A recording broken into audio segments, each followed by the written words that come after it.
नमस्कार दोस्तों, मैं ईश्वर सिंह मेहरा प्रगति कोचिंग सेंटर में आपका स्वागत करता हूं। दोस्तों, आज हम फिर से आपके लिए आबकारी व प्रवर्तन सिपाही टेस्ट सीरीज तीसरी लेकर आए हैं और इसका हमने भाग 1 पार्ट 1 बना रखा है। इसमें यानी कि इसमें 50 क्वेश्चन है, 50 क्वेश्चन है।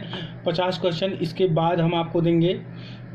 तो दोस्तों शुरू करते हैं आज की जो भी वीडियो क्लास है। इस 50 क्वेश्चनों में हमने सिर्फ उत्तराखंड बिल्कुल नहीं डाली है। इन 50 क्वेश्चनों में इसमें हिंदी और विविध के जो क्वेश्चन है वो डाले हुए हैं, ताकि सब लोगों को इसमें लाभ मिल सके, ताकि इसको बाहर के लोग भी ज़्यादा से ज़्यादा इससे लाभ उठा सकें।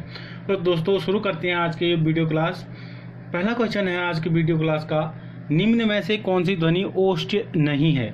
दोस्तों जो इसका पहला क्वेश्चन है, ये 4 ऑप्शन है हमारे पास, इसमें से कौन सी ध्वनि ऐसी है जो ओष्ठ नहीं है।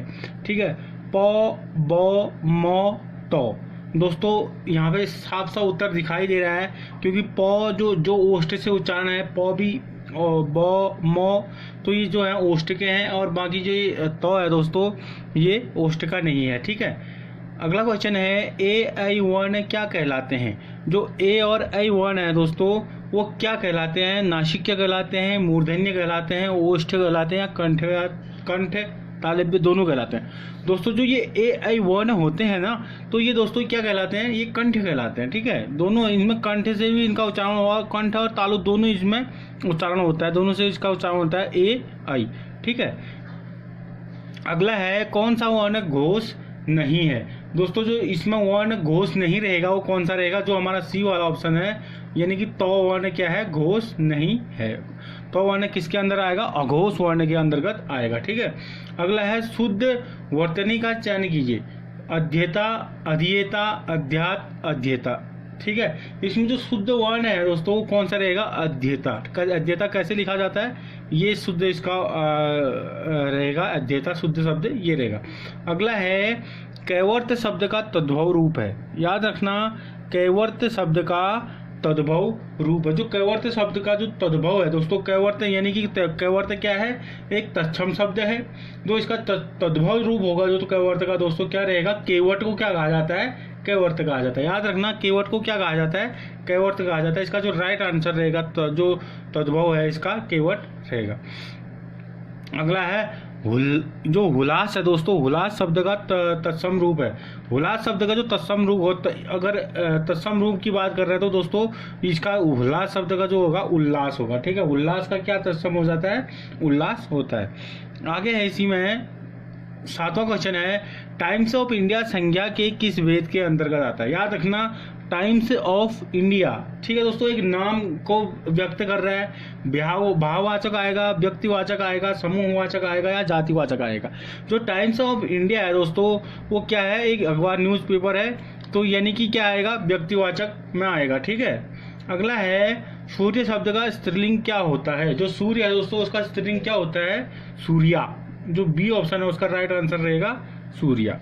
अगला है दोस्तों, गीदड़ का स्त्रीलिंग क्या होगा। गीदड़ का जो स्त्रीलिंग होता है दोस्तों, मादा गीदड़। ठीक है, याद रखना, गीदड़ का जो स्त्रीलिंग आएगा मादा गीदड़। अगला है, निश्चयवाचक सर्वनाम कौन सा है। दोस्तों जो निश्चयवाचक सर्वनाम होगा दोस्तों इसमें क्या रहेगा, यह क्या होता है, एक निश्चयवाचक सर्वनाम होता है।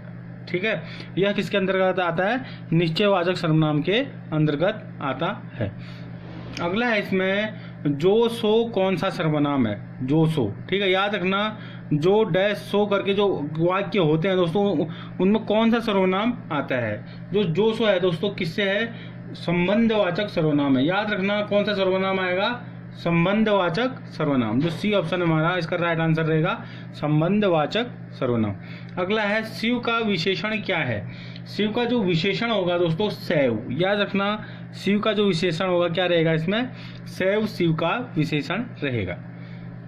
अगला है 13वां क्वेश्चन है इसमें, निम्न में से जो क्रिया है को पहचानो। ठीक है, निम्न में से जो क्रिया नहीं है उसको पहचानना है। उठ, पढ़, उड़ना, काम, इनमें से कौन सा ऐसा वर्ड है दोस्तों जो क्रिया के अंतर्गत नहीं आता है। ठीक है, निम्न में से जो क्रिया नहीं है उसको पहचानना है दोस्तों।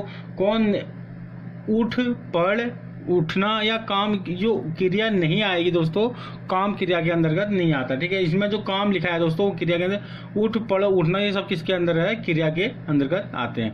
अगला है शब्द निर्माण की दृष्टि से धातु के कितने भेद होते हैं। शब्द निर्माण की दृष्टि से दोस्तों की बात करें तो दोस्तों धातु के 2 भेद होते हैं। एक ठीक है, जो धातु है शब्द निर्माण की दृष्टि से धातु कितने होते हैं, 2 भेद होते हैं। अगला है शायद प्रदीप पढ़ ले मैं काल पहचानिए। याद रखना, शायद प्रदीप पढ़ ले मैं काल पहचानिए संभाव्य भविष्य है, सामान्य भविष्य है, हेतु मत भविष्य है, इनमें से कोई नहीं। दोस्तों इसमें जो शायद प्रदीप पढ़ ले में है दोस्तों, पढ़ ले अभी निश्चित नहीं है, पढ़ भी सकता है नहीं भी, तो ये किस में आएगा, संभाव्य भविष्य में आएगा। याद रखना किस में आएगा, शायद प्रदीप पढ़ ले संभाव्य भविष्य के अंतर्गत आएगा। अगला है कार्य का फल जिस पर पड़ता है मैं कारक है। एक कार्य का फल जिस पर पड़ता है दोस्तों, इसमें कौन सा कारक रहेगा, कार्य का फल जिस पर पड़ता है आएगा, तो वहां पर कौन सा कारक है दोस्तों, इसमें कर्म कारक। ठीक है, जिस पर कार्य का फल पड़ेगा वो कौन सा रहेगा, कर्म कारक रहेगा। आगे है 17वां क्वेश्चन है निम्नलिखित में कौन सा पद अव्ययी भाव समास है। निम्नलिखित में कौन सा पद अव्ययी भाव समास है। जो अव्ययी भाव समास के अंतर्गत जो पद आएगा दोस्तों, ग्राहगत आएगा, प्रतिदिन आएगा, आचार कुशल आएगा या कुमारी आएगा। इसमें के अव्ययी भाव समास के अंदर क्या आता है, आचार कुशल। अगला है देश प्रेम में कौन सा समास है। देश प्रेम में कौन सा समास है आ गया, तो दोस्तों के लिए का जो भी आता है ये किसके अंतर्गत आएगा, तत्पुरुष समास के अंतर्गत आएगा। यानी कि देश के लिए प्रेम या देश के लिए जो प्रेम है, इसको हम समास विग्रह करें देश प्रेम में, देश के लिए जो प्रेम होता है उसको ऐसा इसका विग्रह करके ये रूप बनेगा, तो इसमें कौन सा समास आ जाएगा, तत्पुरुष समास आएगा। ठीक है, इसके बाद आएगा अभ्युदय शब्द में कौन सी संधि है। अभ्युदय शब्द में कौन सी संधि है। जो अभ्युदय दोस्तों इसका जो हम इसका अगर संधि विच्छेद करेंगे, अभ्युधन उदय आता है, अभ्युधन उदय होगा तो ऊ का यू जहाँ पे हो जाएगा, ऊ का य जहाँ पे आता है। आपने अगर किसी संधियों की अग्नि डिफिनेशन पढ़ी होगी, जहाँ पे ऊ का य हो गया दोस्तों वहाँ पे क्या यण संधि आ जाएगी। याद रखना, ऊ का जहाँ पे य हो जाता है वहाँ पे कौन सी संधि आ जाएगी, यण संधि। यानी कि अभ्युदय में कौन सी संधि होगी दोस्तों, यण संधि होगी। अगला है इसमें क्वेश्चन तोतर वारों उर्वशी सुन राधिके सुजान तू मोहन की उर्वशी हवे उर्वशी समान। ठीक है, इस अवतरण में कौन सा अलंकार है कहा गया। जो अवतरण दिया है मैंने, तोतर वारों उर्वशी सुन राधिके सुजान, तोतर वारों उर्वशी, यहाँ पे उर्वशी उपयोग किया गया है एक बार यहाँ पे उर्वशी उपयोग किया गया है एक बार यहाँ पे दोस्तों।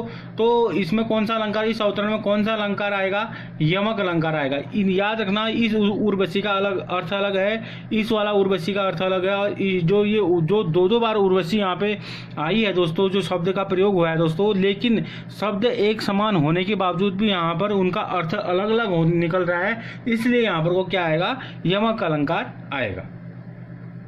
अगला क्वेश्चन है 21 वाला जो क्वेश्चन है दोस्तों, किस विटामिन की कमी से रक्त क्षीणता का रोग होता है। याद रखना, किस विटामिन की कमी से रक्त क्षीणता का रोग होता है, B12, B6, फोलिक अम्ल समूह या ये सभी।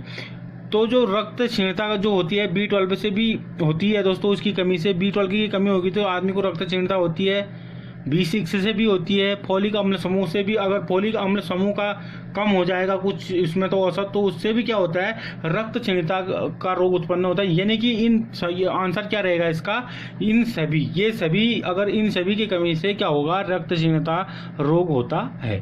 अगला है इसी में विटामिन को, किस विटामिन को हार्मोन माना जाता है।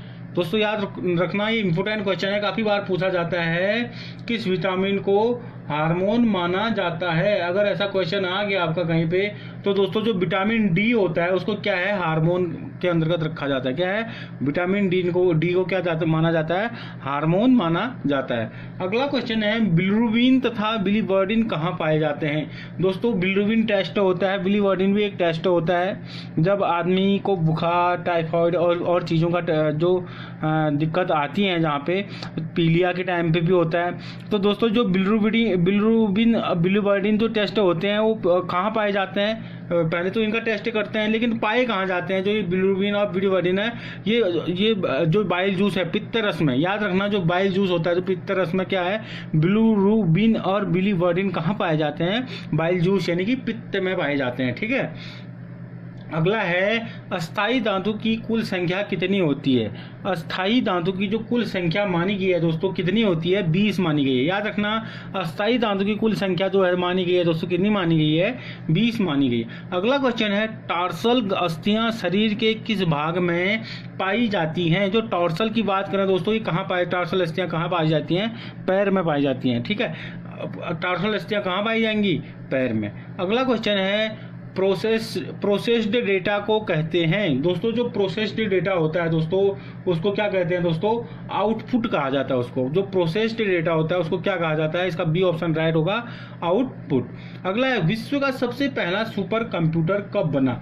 विश्व का सबसे पहला जो सुपर कंप्यूटर बना था दोस्तों 1976 में बना था। याद रखना कब बना था? 1976 में।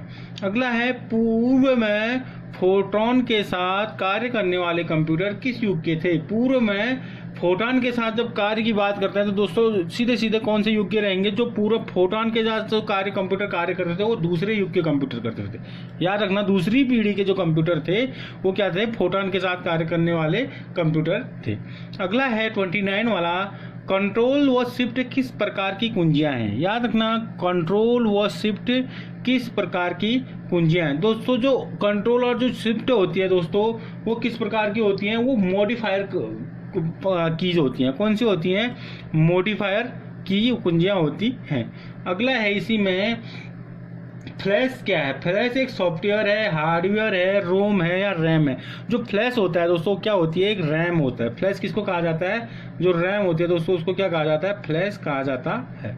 अगला है इसी में 31 है क्वेश्चन दोस्तों, तारीख फिरोज शाही किसकी रचना है? तारीख जो फिरोज शाही है दोस्तों वो किसकी है? जियाउद्दीन बर्नी की रचना है। किसकी है?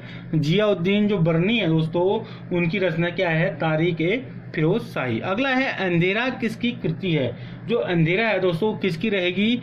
वो रहेगी अखिलेश की। याद रखना जो अंधेरा है दोस्तों किसकी कृति है दोस्तों? अखिलेश की कृति है। अगला दोस्तों इसमें हमने एक रीजनिंग का क्वेश्चन डाला है 33, 1, 2, 8, 33 फिर 144 फिर क्या आएगा दोस्तों? इसमें जो आंसर आएगा इसमें मैं आपको बता देता हूँ कि आंसर कैसे आएगा, ठीक है। इसमें जो आंसर आया है वैसे में जो आंसर है वो 765 आपका आंसर आएगा। लेकिन ये आपको सॉल्व कैसे करना है? आपको इसको सॉल्व करना है दोस्तों। जो 1 है दोस्तों 1, ठीक है, ये 1 हो गया, 1 इंटू 1 करेंगे हम, ठीक है। 1 इंटू 1 प्लस 1 का स्क्वायर, ठीक है, प्लस 1 का स्क्वायर, ठीक है। ये क्वेश्चन करेंगे तो 1 का स्क्वायर, ठीक है, 1 का स्क्वायर करेंगे। थोड़ा लिखने में थोड़ा दिक्कत हो रही है इसमें अभी। तो दोस्तों 1 इंटू 1 प्लस 1 का स्क्वायर करेंगे तो कितना आ जाएगा? 1 इंटू 1 ही हो गया, 1 का स्क्वायर 1 ही हो गया, प्लस तो दोनों 1 + 1 = 2 आ गया, ठीक है। ये 2 आ गया। ऐसे ही हम करेंगे 2 इंटू 2, ठीक है, 2 इंटू 2 प्लस 2 का स्क्वायर करेंगे तो 8 आ जाएगा। ऐसे ही हम करेंगे यहाँ पे 8 इंटू 3 प्लस 3 का स्क्वायर करेंगे तो 8 3 = 24 और 3 का स्क्वायर 9 = 33 आ गया। ऐसे ही हम करेंगे, आगे को करेंगे 33 इंटू 4 करेंगे प्लस 4 का स्क्वायर करेंगे तो कितना आ जाएगा? 148 आ जाएगा। आगे जो चरण आएगा हमारा 765 कैसे आएगा? 148 इंटू 5, यानी कि 1 2 3 4 5 करके सिक्वेंस चलता आ रहा है तो यहाँ पे 5 आ जाएगा। 148 इंटू 5 प्लस 5 का स्क्वायर करेंगे तो कितना आ जाएगा? 765 इसका आंसर आ जाएगा। आप करके देख लीजिएगा एक बार, लेकिन सिक्वेंस ये रहना चाहिए। हमने पहले जो यहाँ पे 1 इंटू 1 करा था ये 1 करेगा, 2 के टाइम पे 2 आ जाएगा, 8 के टाइम पे 3 आ जाएगा और 33 के टाइम पे 4 आ जाएगा और 148 के टाइम पे 5 आ जाएगा। ये सिक्वेंस मत भूलिएगा। प्लस 5 का स्क्वायर लास्ट में आएगा तो कितना आ जाएगा? 765 इसका आंसर आ जाएगा। अगला क्वेश्चन है दोस्तों, यदि किसी सांकेतिक भाषा में पानी को नीला, नीला को लाल, लाल को सफेद, सफेद को आकाश और आकाश को वर्षा, वर्षा को हरा, हरा को वायु तथा वायु को मेज कहा जाए तो बताइए निम्न में से कौन सा दूध का रंग होता है? मेज, वायु, वर्षा, इनमें से कोई नहीं। ठीक है दोस्तों, जो इसका जो अगर इस क्वेश्चन को करें तो दोस्तों करके ये क्या बोल रहे हैं कि यदि किसी सांकेतिक भाषा में पानी को नीला, नीला को लाल, लाल को सफेद, सफेद को आकाश कहा गया, आकाश को वर्षा, वर्षा को हरा, हरा को वायु, वायु को मेज। तो देखिए इसमें इसने पूछा है कि बताइए निम्न में से कौन सा दूध का रंग होता है। दोस्तों दूध का रंग क्या होता है? सफ़ेद होता है। ये तो सभी को पता है दूध का रंग कैसा होता है, सफ़ेद होता है। तो हम यहाँ पे सफ़ेद में चले जाते हैं। तो लाल को सफ़ेद कहा है और सफ़ेद को क्या कहा है? आकाश। ठीक है, इसका जो राइट आंसर होना चाहिए क्या आना चाहिए? आकाश होना चाहिए, क्योंकि दूध का रंग सफ़ेद होता है। हम सीधे सफ़ेद में चले जाते हैं। सफ़ेद को क्या कहा है? आकाश कहा गया है। अब ऑप्शन देखते हैं, मेज, वायु, वर्षा, इनमें से कोई नहीं। जो हमारा राइट आंसर रहेगा इस क्वेश्चन के अनुसार इनमें से कोई नहीं, यानी कि नन ऑफ दीज। तो इसका जो राइट आंसर आ जाएगा आकाश। दूध का जो रंग आएगा यहाँ पे इस क्वेश्चन के अनुसार वो कैसा होगा? आकाश होगा। अगला है दोस्तों 35 वाला जो क्वेश्चन है, इसमें इससे पहले कौन सा 34 था? हाँ, अब 35 18-22 रीजनिंग का क्वेश्चन है। ये भी 18-22 और उसके बाद 21, 20, 24, 18 और अगला क्या होगा? ठीक है, याद रखना 18, 22, 21, 20, 24 और फिर 18 फिर आ जाएगा। फिर इसके बाद क्या आएगा करके ये क्वेश्चन है। तो पहले हम आपको इसमें जो आंसर आएगा दोस्तों वो कितना आएगा? 27 आएगा। लेकिन ये कैसे आएगा मैं आपको बता दूं। तो दोस्तों पहले यहाँ ये देखिए सीक्वेंस से देख लेते हैं। यहाँ पे 18 से सीधे कितने बड़ा है? ठीक है, 18 से ये बड़ा है आपका +3 हुआ है। ठीक है, +3 होगा। 18 में हम 3 जोड़ेंगे तो कितना हो जाएगा? 21। और 20 इसका सीक्वेंस देखो, 22 से 20 का सीक्वेंस जो है यहाँ पे माइनस हुआ है। माइनस कितना हुआ है? 2 हुआ है। ठीक है, 2 हुआ है। अब इसके बाद आगे देखें, 18 से 20 में गए, फिर 22 से 20 में गए, तो 21 से फिर हम गए यहाँ पे 24 में, +3 यहाँ पे हुआ है। ठीक है, ये +3 का सीक्वेंस यही है। और इसके बाद 20 से हम यहाँ 2 माइनस में आएंगे, -2 का है। जो अगला जो यहाँ पे ऑप्शन आना है 27 कैसे आया है? अब इसी की जो इसका सीक्वेंस ले जाएंगे यहाँ ले जाएंगे, +3 करेंगे तो यहाँ पे अगर हम +3 करें तो कितना आ जाएगा? 27 इसका राइट आंसर आ जाएगा। ठीक है दोस्तों, अगर समझ में नहीं आएगा तो आप वीडियो को आराम से पॉज करके भी देख सकते हैं। लेकिन जो सीक्वेंस है 18 में 3 जोड़ा है, 21 हुआ है, 21 में फिर 3 जोड़ा है, 24 में 3 जोड़ेंगे तो 27 इसका आंसर आएगा। राइट आंसर क्या रहेगा? 27 रहेगा। ठीक है, इसको मैं इरेज कर लेता हूँ, इसके बाद इतने समझ जाओगे इतने में। ठीक है, तो ये इसका क्वेश्चन का जो 35 वाला जो क्वेश्चन है दोस्तों वो कितना आएगा? 27 इसका राइट आंसर होगा। अगला है, मेरी आयु मेरे भाई की आयु से दोगुने से 2 वर्ष कम है। यदि मैं 16 वर्ष का हूँ तो मेरा भाई कितने वर्ष का है? तो दोस्तों इसको अगर सॉल्व करोगे आप तो उसकी मेथड जो रहेगी, तो जो मेरी आयु मेरी भाई की आयु से 2 गुने से 2 वर्ष कम है कह रहे हैं हम। तो दोस्तों 2 गुने से 2, तो मेरी आयु सपोज दैट x है। ठीक है, और जो क्वेश्चन के अनुसार हो रहा है मेरी आयु मेरी भाई की आयु से 2 गुने से 2 वर्ष कम है कह रहे हैं। ठीक है, तो जो मेरी आयु हो जाएगी 2x - 2 इक्वल टू कितना आ जाएगा? यदि मैं 16 वर्ष का हूँ इक्वल टू 2 आ जाएगा। याद रखना क्वेश्चन कैसे बनेगा। सपोज दैट मेरी आयु x है तो इसमें क्वेश्चन के अनुसार 2 गुने से 2 वर्ष से कम कर रखा तो -2 हो जाएगा। क्या हो जाएगा क्वेश्चन? 2x - 2 हो जाएगा इक्वल टू कितना आ जाएगा? 16। और अब आ जाएगा 2x इक्वल टू 16 + 2 कर लीजिए। ठीक है, क्योंकि 2x - 2 इक्वल टू 16 है तो इसको ये 2 को यहाँ लेंगे हम, 16 इस साइड को राइट हैंड साइड को लेंगे तो क्या हो जाएगा? 2x equal to 16 + 2 x equal to कितना आ जाएगा? 16 + 2 में 18 हो जाएगा। 2 ऐड करेंगे 16 में तो 18/2 कितना आ जाएगा? x equal to 18/2 9 year. ठीक है, याद रखना जो क्वेश्चन आएगा दोस्तों कितना आ जाएगा? 9 ईयर।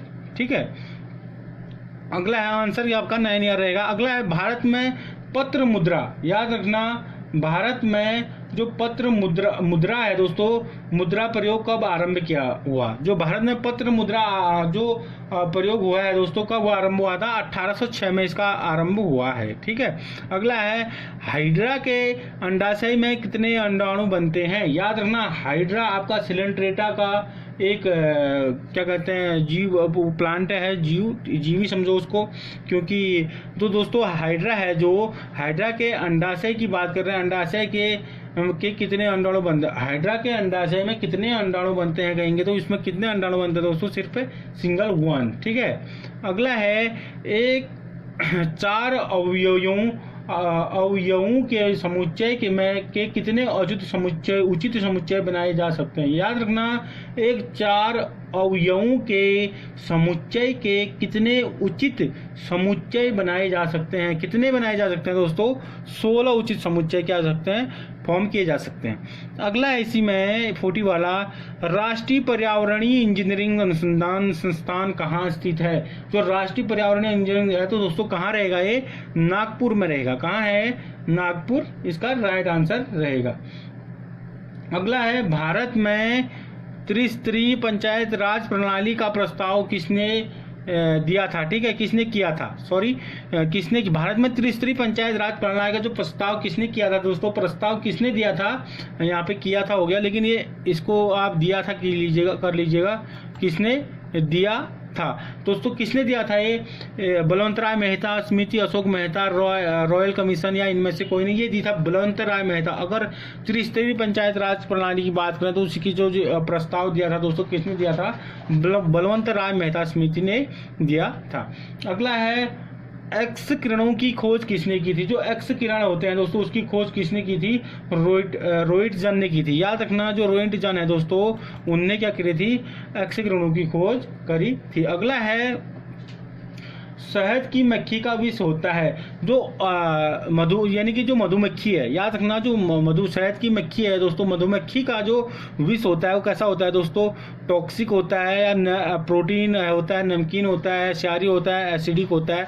जो इसका जो विष होता है दोस्तों कैसा रहता है, एसिडिक रहता है, यानी कि अम्लीय। शहद की मक्खी का जो विष होता है जो कैसा रहेगा, अम्लीय रहेगा।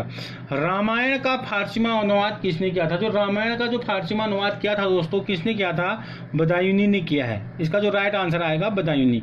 अगला है सामाजिक भौतिक शास्त्र का नाम समाज शास्त्र किसने रखा। सामाजिक भौतिक शास्त्र का नाम समाज शास्त्र किसने रखा, अगर ऐसा आ गया दोस्तों किसने रखा था, ये ऑगस्ट कॉम्टे ने रखा था। याद रखना, जो हमारा डी ऑप्शन इसका राइट आंसर ऑगस्ट कॉम्टे। अगला है वेबर ने सामाजिक क्रिया के कितने प्रकार बताए हैं। वेबर ने सामाजिक क्रिया के कितने प्रकार बताए हैं, तो दोस्तों कितने प्रकार बताए हैं, 4 प्रकार बताए हैं। जो इसका राइट आंसर होगा दोस्तों क्या रहेगा, 4 प्रकार बताए हैं। अगला है शीत युद्ध शब्द का प्रयोग सर्वप्रथम किसने किया, कार्ल डायस ने किया, बर्नार्ड ने किया, हंस जे मार्गनसा ने किया या सी के वेबस्टर ने किया था।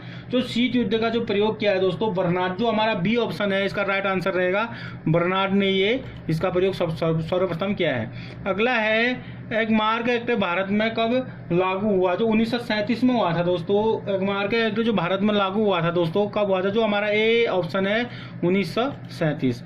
अगला है यदि सूर्य तथा पृथ्वी के बीच की दूरी आधी होती तो एक वर्ष में कितने दिन होते। ठीक है दोस्तों, अगर सूर्य और पृथ्वी की दूरी आधी हो जाएगी तो दोस्तों जो एक वर्ष में दिन की संख्या होगी वो कितनी हो जाएगी दोस्तों, 129। याद रखना, उन दिनों की जो संख्या हो जाएगी दोस्तों कितनी हो जाएगी, 129। अगला क्वेश्चन है हमारा रीजनिंग का क्वेश्चन है, आगे लास्ट आज का जो इस वीडियो क्लास का अंतिम क्वेश्चन है 50वां। 2, 5, 9 फिर क्या आएगा। ठीक है दोस्तों, इसका जो राइट आंसर आएगा यहाँ पे बीच में फिर 20 है। ठीक है 20 है, उसके बाद क्या है 27, यानी कि 2, 5, 9 फिर यहाँ पे क्या आना है ये देखना है, फिर 20 फिर 27 है। तो ये इसमें आंसर आना है दोस्तों कितना आना है, 14 आना है। ठीक है, जो सीक्वेंस है दोस्तों, सीक्वेंस कैसे बना है, इसमें हमने 2 में हमने 3 जोड़ा प्लस 3 कर दिया। ठीक है 2 में हमने 3 जोड़ रखा है, 3 ऐड किया है तो कितना हो गया, 5 हो गया। 5 में अब हम 4 जोड़ेंगे फिर, क्योंकि सीक्वेंस चला आ रहा है, यहाँ पे 4 जोड़ देंगे तो कितना आ जाएगा 9। अब 9 में हम यहाँ पे 5 जोड़ेंगे तो 5 ऐड करेंगे तो दोस्तों कितना आ जाएगा 14 आएगा, यानी कि आंसर क्या आया 14। अगर क्वेश्चन चेक करना है आगे को, अब 6 से जोड़ना है, 14 में 6 से जोड़ेंगे तो कितना आ जाएगा 20, और 20 में फिर 7 जोड़ेंगे तो कितना आ जाएगा 27। सीक्वेंस कुल मिला के ये है कि 2 में 3 जोड़ा है, 3 के बाद 4, 4 के बाद 5, 5 के बाद 6, फिर 7। ठीक है, तो ये क्वेश्चन का जो राइट आंसर रहेगा 14 रहेगा। ठीक है दोस्तों, आज जो ये इस वीडियो क्लास के हमारे 50 क्वेश्चन थे, और 50 क्वेश्चन और देंगे हम आपको, क्योंकि 100 क्वेश्चन पेपर का सेट है, क्योंकि इसलिए वीडियो लंबी बन जा रही थी तो वो बन नहीं पा रही थी, इसलिए हमने आपको 50-50 करके क्वेश्चन दे रखे हैं। तो दोस्तों अगर आपको हमारी वीडियो क्लास पसंद आ रही है दोस्तों, आबकारी जो हमारा आबकारी प्रवर्तन सिपाही टेस्ट सीरीज जो हमने शुरू कर रखी है, तो ये अगर आपको पसंद आ रही है तो हम कमेंट करके जरूर बताएगा, उसके क्योंकि हम आपके लिए आगे को वीडियो लेके आएंगे, इसीलिए लेके आएंगे ताकि आप कमेंट करो तो फिर हम जरूर लेके आएंगे, नहीं तो फिर देखेंगे कि बीच में कभी रुक भी सकती है। तो इसलिए आप कमेंट करना ना भूलें, और लाइक शेयर जरूर कीजिएगा, और सब्सक्राइब करना ना भूलें। दोस्तों अगर आपको हमारे टेलीग्राम लिंक नोट्स चाहिए, यानी कि प्रगति कोचिंग सेंटर के आपको नोट्स पुराने नोट्स और जो नए नोट्स हैं दोनों चाहिए हैं, तो हमने सारे नोट्स अपने टेलीग्राम लिंक चैनल हमारा ये है जो टेलीग्राम लिंक है, उसमें आप इस लिंक के माध्यम से आप नोट्स प्राप्त कर सकते हैं। अगर आपको हमारे आबकारी टेस्ट जो प्रवर्तन सिपाही है उसकी टेस्ट सीरीज से जुड़ना है, तो आप हमारे ये 2 नंबर है, इन पे मैसेज कर सकते हैं, फिर ताकि हम आपको जो टेस्ट चला रखा है हमने उसमें ऐड कर सके। दोस्तों अगर आपको वीडियो पसंद आ रही है तो चैनल को सब्सक्राइब करना ना भूलें। धन्यवाद दोस्तों।